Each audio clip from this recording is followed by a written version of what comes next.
Wait करिए, आप सबका आशीर्वाद रहा तो आपका ये बेटा और आपका ये भाई चाचा जरूर बनेगा। जब से पवन भैया की पत्नी ज्योति सिंह ने एक नवजात शिशु के साथ अपने इंस्टाग्राम पर फोटो और वीडियो पोस्ट की है, तब से पवन सिंह के फैंस अब बहुत ज्यादा खुश हैं। जी हाँ दोस्तों, इसमें सबसे बड़ा कारण ये है कि पवन भैया ने अभी थोड़े दिन पहले ही ये बोला था अपने फैंस से कि आप लोग थोड़ा सा इंतजार करिए, आप लोग बहुत जल्द चाचा बनेंगे। जी हाँ, शुभांकर मिश्रा के पॉडकास्ट में उन्होंने ये बात क्लियर बोली थी, जिस वजह से उसके बाद जब ये वीडियो और फोटो वायरल हुआ तो पवन सिंह के फैंस को ये यकीन हो गया कि सच में पवन भैया पापा बन चुके हैं।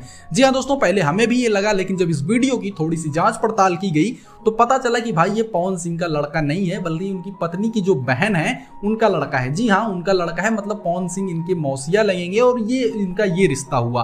और ज्योति सिंह ने इसी फोटो को अपने इंस्टाग्राम पर पोस्ट किया और उसी के साथ जब ये क्लिप वायरल हुई जिसमें उन्होंने कहा कि आप लोग बहुत जल्द चाचा बनेंगे, तो लोगों को लगा कि ये पवन भैया का ही लड़का है और बहुत तेजी से ये वीडियो और फोटो वायरल होने लगा। वैसे फिलहाल पवन भैया ने आपने मुंह से ये बात कही है कि आप लोग थोड़ा सा इंतजार कीजिए, तो इसका मतलब है पवन भैया ने कुछ ना कुछ सोचकर जरूर रखा होगा। आपको क्या लगता है, पवन भैया ने क्या सोचा होगा? हमें कमेंट करके जरूर बताइएगा।